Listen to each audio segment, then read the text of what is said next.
Hello everyone, once again welcome to my channel study से करो friendship with Jyotika Maheshwari. आज हमारा लेक्चर 4 है और हम अपने इस लेक्चर 4 में क्लास 10th के चैप्टर फर्स्ट रियल नंबर की फंडामेंटल थ्योरम ऑफ अर्थमेटिक के बारे में समझेंगे।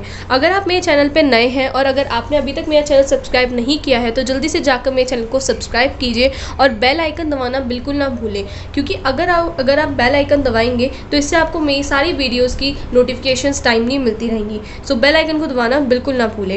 एंड चलिए अब हम स्टार्ट करते हैं। Fundamental theorem of arithmetic. Fundamental theorem of arithmetic अब क्या है हम ये समझते हैं। इसके अंदर ये हमारी एनसीईआरटी में लिखा हुआ है, every composite number can be expressed factorised as a product of prime and this factorization is unique apart from the order in which the prime factor occur। यानी कि इसमें ये हमसे बोल रहा है कि जितने भी कंपोजिट नंबर हैं उन्हें हम एक्सप्रेस कर सकते हैं या हम उन्हें फैक्टराइज कर सकते हैं। फैक्टराइज कहें तो जैसे कि हम कहें कि अगर 6 है, 6 एक नंबर है, अगर मैं इसके फैक्टर्स करना चाहूँ या फिर यूँ कहूँ कि इसे एक्सप्रेस 6 को मैं कैसे लिख सकती हूँ, 2 इंटू 3 लिखूँगी तो भी 6 होगा, 3 इंटू 2 लिखूँ वो भी 6 होगा। ये तो होगा एक्सप्रेस करने का वे।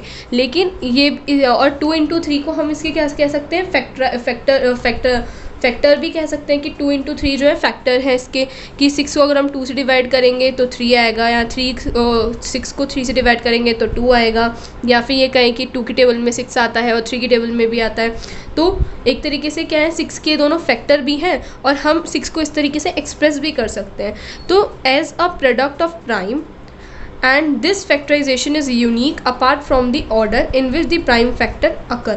यानी कि अगर हम इन्हें मल्टीप्लाई करें तो यही नंबर आए, ठीक है, और ये यूनिक हो और जितने भी ऑर्डर हो, इनका जो ऑर्डर है यानी कि सारे के सारे क्या होने चाहिए, प्राइम नंबर्स होने चाहिए। अब हमने जो मेरी फर्स्ट वीडियो थी मैंने उसी के अंदर बता दिया था कि प्राइम नंबर हम किन्हें कहते हैं।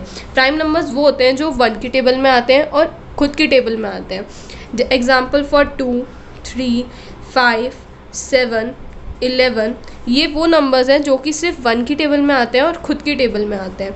तो यही बोला गया है कि हम इनको इस तरीके से एक्सप्रेस करें कि इनके जो फैक्टर्स हों वो प्राइम नंबर हो। तो उसी को कहते हैं फंडामेंटल थ्योरम ऑफ अर्थमेटिक, या प्राइम फैक्टराइजेशन भी कह सकते हैं आप इसे। इसी के साथ अब ये तो हमारी होगी थ्योरम। अब हम इसके साथ करेंगे, अब आगे हम बढ़ते हैं तो हमारा है एग्जाम्पल नंबर 5। एग्जाम्पल 5 क्या कहता है हमसे, consider the number 4n where n is a natural number.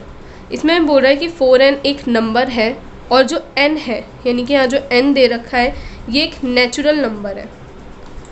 Check whether there is any value of n for which 4n ends with the digit 0। तो अभी हमसे बोल रहा है कि इसमें चेक करो कि कि इसकी जब हम 4n की वैल्यू निकालें तो क्या इसकी 4n की कोई ऐसी वैल्यू है जहाँ पर ये डिजिट ज़ीरो, इसके एंड में डिजिट 0 आ रहा हो। यानी कि एग्जांपल से कि कोई ऐसा नंबर आ जाए जिसके एंड में 0 आ रहा हो, यही बोला गया हमें। तो हम इसमें एक एग्जांपल लेते हैं। सबसे पहले तो हम एग्जांपल ले लेते हैं कि डिजिट 0 के एग्जांपल लेते हैं कि वो नंबर जिनके एंड में 0 आता है। Example for 10, 20, 30।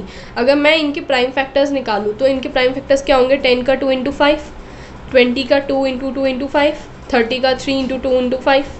From above example, अब हमने एग्जाम्पल्स देखे ऊपर के, we note that the numbers ending with digit 0 has both 2 and 5 as their prime factor. हमने जब ऊपर देखा तो इसके अंदर 2 और 5 दोनों नंबर्स देंगे, 10 एंड किसी भी डिजिट के एंड में 0 आए उसके लिए हमें 2 and 5 चाहिए। इन तीनों एग्जाम्पल में 2 and 5 जो है वो कॉमन है। Whereas the prime factor of 4n, अब जैसे कि हम जानते हैं कि प्राइम फैक्टर का 4n का अगर हम प्राइम फैक्टर करें तो इसे मैं ऐसे लिख सकती हूँ 2 इंटू 2 की पावर n। 4 का तो 4 के जब हम प्राइम फैक्टर करेंगे तो 2 इंटू 2 ही होगा, 2 इंटू 2 4 होता है। अब फिर अगर हम आगे देखें तो हम ऑब्जर्व कर सकते हैं कि इसमें इसका 5 जो है फैक्टर है ही नहीं। यानी कि यहाँ पर ये फैक्टर है 2 इंटू 2। क्या यहाँ पर 5 है? नहीं है हमारे पास 5। तो इसीलिए इसी वजह से हम ये कह सकते हैं कि प्राइम 4n का जो प्राइम फैक्टराइजेशन है वो सिर्फ 2 ही है, इसके अंदर डिजिट 0 तो आएगा ही नहीं एंड में, क्योंकि यहाँ पर 5 एग्जिस्ट ही नहीं कर रहा है। तो the uniqueness of the fundamental theorem of arithmetic guarantee that there are no other prime in the factorization of 4n में कोई प्राइम फैक्टराइजेशन नहीं है 2 के अलावा। सो हम ये कह सकते हैं, so there is no natural number for which 4n ends with digit 0। यानी कि इसमें अब ऐसा कोई भी नेचुरल नंबर, यानी कि n की जगह पे हम ऐसा कोई भी नेचुरल नंबर चाहे पुट नहीं कर सकते जिससे कि 4n की ये जो वैल्यू है ये डिजिट 0 से एंड हो, बिकॉज हमें ये पता है कि इसके प्राइम फैक्टर्स क्या है, 2 × 2 है, 5 है ही नहीं, 5 एग्जिस्ट ही नहीं कर रहा। अब ये जो हमारा एग्जाम्पल 6 है, इसकी तरह हमारी एक्सरसाइज 1.2 का क्वेश्चन नंबर हमारा है क्वेश्चन नंबर 5 है, ये दोनों ही सेम है। तो क्वेश्चन नंबर 5 भी हम आगे सॉल्व करेंगे। अब हम आ जाते हैं एग्जाम्पल 6 पर। अब एग्जाम्पल 6 हमसे क्या कहता है, find the LCM and HCF of 6 and 20। यानी कि हमें LCM निकालना है और HCF निकालना है 6 का और 20 का by the prime factorization method. Through which method? Prime factorization method. यानी कि जो अभी मैंने आपको बताया ना कि जैसे हमने यहाँ पर इनके किए, तो ये 2 और 3 दोनों ही प्राइम है, तो ये प्राइम फैक्टराइजेशन मेथड ही हो गया। तो ये इसी की बात कर रहा है कि प्राइम फैक्टराइजेशन मेथड के थ्रू हमें निकालना है। तो सबसे पहले तो हम इसके ना 6 और 20 के प्राइम फैक्टर्स निकाल लेते हैं। 6 और 20 के फैक्टर्स, प्राइम फैक्टर्स निकालना एक तरीके से एलसीएम को ही कहेंगे। हम लोग सब जानते हैं कि हमें एलसीएम तो आती है। 6 और 20 का अगर हम निकालें तो क्या होगा, 2 3 3 1। और मैं एक चीज़ और आपको बताना चाहूँगी कि जब भी आप किसी भी नंबर का एलसीएम निकालते हैं तो हमेशा कोशिश कीजिए कि 2 से पहले उसे कट करने की कोशिश कीजिए। अगर 2 से नहीं है तो 3 से। ऐसा ना हो कि पहले हम ऐसे नहीं करना है हमें कि 6 लिखा 3 2 2 1, ऐसे नहीं लिखना है हमेशा। इसी तरह इसलिए कि कई बार आगे जाकर कुछ ऐसे मेथड्स होते हैं जिनमें हमें लाइन बाय लाइन ही लिखना पड़ता है। तो ये आपके लिए, अगर आप अभी से ट्राई करोगे तो आपके लिए आगे जाकर हेल्पफुल हो जाएगा। सो ये तो हमारे निकल गए। तो 6 के फैक्टर हम यहाँ लिख लेते हैं। 6 के हमारे पास फैक्टर क्या आ गए, 2 × 3। अब हमें निकालना है 20 का। तो 20 का अगर मैं निकालूँ तो 2 10 2 5 5 1। तो अब 20 के फैक्टर्स क्या आ गए, 1 भी लगाएंगे हम यहाँ पर। 2 × 2 × 2 × 5 × 1 आ गए। तो ये तो आ गए इनके प्राइम फैक्टर्स। अब अगर आपसे कोई बोले, अब हमें क्या निकालना है, एलसीएम निकालना है 6 और 20 का। तो 6 और 20 का साथ में एलसीएम क्या होगा, तो उसके लिए जब हम पहले निकालते थे तो जब हमारे पास 2 नंबर है तो हम ऐसे करके निकाल लेते थे ना, 2 3, यहाँ पर आ गया 10। फिर अब देखेंगे 2 से 3 का 3 एज इट इज़ रहने देंगे, यहाँ पर आ जाएगा 5। अब हम 3 का यूज़ करेंगे, 1 5 1, ये 5 रहेगा 1। ठीक है, पहले हम यही यूज़ करते थे। तो यहाँ तो आप इस तरीके से भी देख सकते हो। और अगर आपने प्राइम फैक्टर्स अलग अलग करके, पहले तो हमें ऐसे लिखना पड़ेगा। तो इसमें क्या होगा, देख लो 2 कॉमन है, 2 का 2 लिख दिया, यानी कि इसके सारे नंबर और इसके सारे नंबर आने चाहिए। लेकिन जो नंबर कॉमन है हम उसे एक ही बार लिखेंगे। तो दोनों में 1 1 1 सिंगल 2 तो कॉमन ही है, तो 2 का 2 एज इट इज़ आएगा। यहाँ पर 2, फिर 3, फिर 5 एंड फिर 1। तो ये हो गया इसका एलसीएम। तो 2 2 जा 4, 4 3 जा 12 एंड 12 5 जा 16। तो ये आ गया हमारा एलसीएम। अब बारी है एचसीएफ की। तो एचसीएफ जो है बहुत इजी होता है। एचसीएफ क्या है, हाईएस्ट कॉमन फैक्टर होता है। यानी कि अब इन दोनों में से कॉमन क्या है। तभी हमने देखा 2 2 कॉमन है, 1 1 कॉमन है। तो यहाँ पर हम लिख देंगे 6 और 20 का एचसीएफ क्या होगा, 2 × 1, यानी कि 2। हमें यही निकालना था कि हमें यही बोला ना कि एलसीएम और एचसीएफ फाइंड आउट करना है, तो वो हमने कर लिया। एलसीएम आ गया हमारा 60 एंड एचसीएफ आ गया हमारा 2। अब इसके आगे हमारा अगला एग्जांपल है। इससे पहले मैं आपको एक फॉर्मूला समझा देती हूँ। ये फॉर्मूला ये है कि एचसीएफ ऑफ ए बी, जैसे कि अभी यहाँ पर हमने पीछे देखा 6 और 20 का एग्जाम्पल ले लेते हैं। 6 और 20 है, 6 और 22 नंबर्स हैं, ठीक है। हमें इनका एचसीएफ निकालना है। तो एक फॉर्मूला होता है कि आप क्या करो, पहले इन 6 और 20 का एचसीएफ और एलसीएम निकाल लो, ठीक है। एचसीएफ और एलसीएम जब निकालोगे और उसको मल्टीप्लाई करोगे तो वो किसके इक्वल आएगा, इन दोनों के इनटू के। इन दोनों के, यानी कि जो दो नंबर दे रखे हैं ना, product of two given numbers, जो हमें नंबर्स दे रखे हैं उन दोनों का अगर हम प्रोडक्ट करेंगे तो वो किसके इक्वल आएगा, इन दोनों के HCF और LCM के। अब हमने पीछे HCF निकाला था, LCM और HCF हमने निकाला था। HCF हमारा था 60 एंड LCM था 2। अब इन दोनों को इंटू करूँगी तो क्या आएगा हमारे पास, 120 आ रहा है। यही अगर मैंने क्या बोला कि इन दोनों नंबर का भी हम प्रोडक्ट करते हैं, तो 6 और 20 का अगर मैं प्रोडक्ट करूँ, 6 और 20 का, तो भी क्या आएगा, 120 ही आएगा। तो आगे ना सेम। तो यही है ये, और इसको आपको आगे जाकर अपने क्वेश्चंस में भी अप्लाई करना पड़ेगा। तो इसलिए अभी आपको ये मैंने बता दिया फॉर्मूला। अब इसके बाद एग्जाम्पल 7 आ जाता है हमारे पास। एग्जाम्पल 7 अब हमसे क्या कह रहा है, find the HCF of 96 and 404 by the prime factorization method, hence find their LCM। HCF निकालना है 96 एंड 400 का प्राइम फैक्टराइजेशन मेथड के थ्रू, और फिर हमें LCM भी फाइंड आउट करना है। तो सबसे पहले तो एक काम करते हैं, 96 और 404 का हम प्राइम फैक्टर कर लेते हैं, 96 एंड 404 का। तो 96 का अगर हम करते हैं तो क्या आता है, मैंने बोला ना स्टार्टिंग हम इसी करेंगे। तो 4, 48, 24, 12, 6, 3, 3, 1।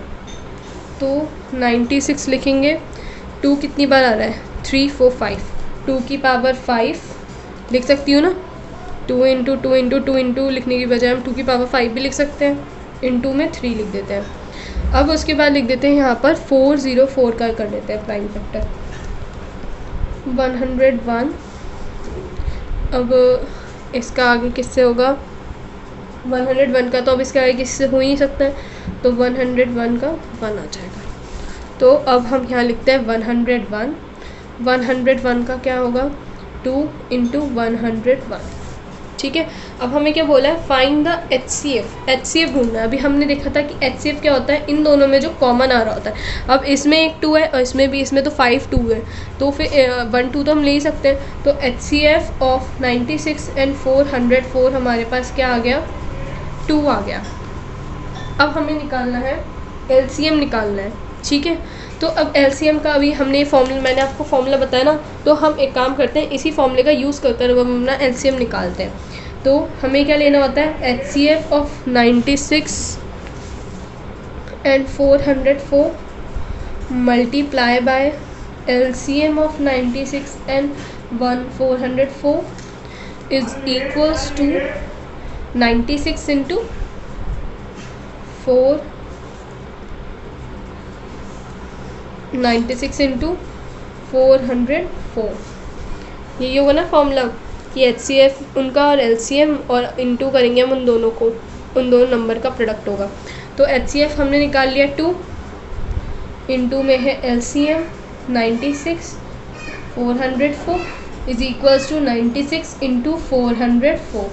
तो अगर हम अब LCM निकालें, ठीक है, अब यहाँ पर ये 2 मल्टीप्लाई में, यहाँ जाकर किस में हो जाएगा, डिवाइड में हो जाएगा। तो 96 इंटू 404 अपॉन में 2 लिख सकती हूँ। अब इसे कट करूँगी तो कितना हो जाएगा, 101। अब इसको कर लेते हैं, 96 6 कैरी आ जाएगा यहाँ पर, 96 0 0 6 9 6 6 6 9 6। एक मिनट, एक बार करके देखते हैं, 96 से कर लेते हैं, 6 9 9 6, हाँ 9696 आएगा हमारे पास आंसर। ठीक है। तो ये आ गया हमारा आंसर। हमने इस मेथड से LCM भी निकाल लिया। आप ऐसे ही इस मेथड से HCF भी निकाल सकते हैं, वो आप आगे जाकर अपने क्वेश्चन के अकॉर्डिंग निकाल सकते हैं। अब हम आ जाते हैं हमारे एग्जाम्पल नंबर 8 पर। तो हमारा एग्जाम्पल नंबर अब 8 क्या कह रहा है, find the HCF and LCM of 6 and 72। हमें HCF और LCM निकालना है 6 और 72 का एंड 120। अब यहाँ पर हमारे पास आ गए 3 नंबर्स। अब अगर कोई कहे कि हमें HCF, तो मतलब हम HCF तो हम पहले ऐसे निकालते थे ना कि ऐसे 4 अपॉन में 20 समथिंग ऐसे करके करते जाओ। लेकिन अब 3 नंबर का कैसे निकालेंगे? तो इसके लिए ही वो हाईएस्ट कॉमन फैक्टर वाला जो फॉर्मूला है वो इसलिए यूज़ किया जाता है कि आप तीनों में से जो कॉमन आ रहे हैं उनको निकाल लो और वही आपके HCF हो जाएगा।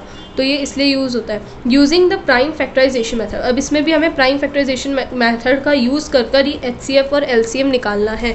तो सबसे पहले तो हम LCM में निकाल लेते हैं। तो 6 का तो हम डायरेक्ट लिख सकते हैं 2 × 3 72 एंड 120। तो 120 का हम लिख सकते हैं 6 2 जा 12 होता है, 3 × 2 × 2 × 2 × 5, 3 2 जा 6, 6 2 जा 12 एंड 5 2 जा 10, 12 × 10 120। ऐसे भी निकाल सकते हैं हम सिंपल। अगर हमें ऐसे किस करना आता है 2 का निकाल लेते हैं 3 6 2 1 3 उसके बाद 13 का 13, तो ये आ गया 2 × 2 × 13 2 3 2 जा 6 6 3 ओ सॉरी यहाँ पर गलती कर दी, 18 आएगा ये, 2 9 जाएगा 3 3 3 3 1 इस तरीके से। तो यहाँ पर हम लिख देते हैं इसे 2 × 3 × 3। अब अगर हम इसका LCM लें तो LCM क्या होगा?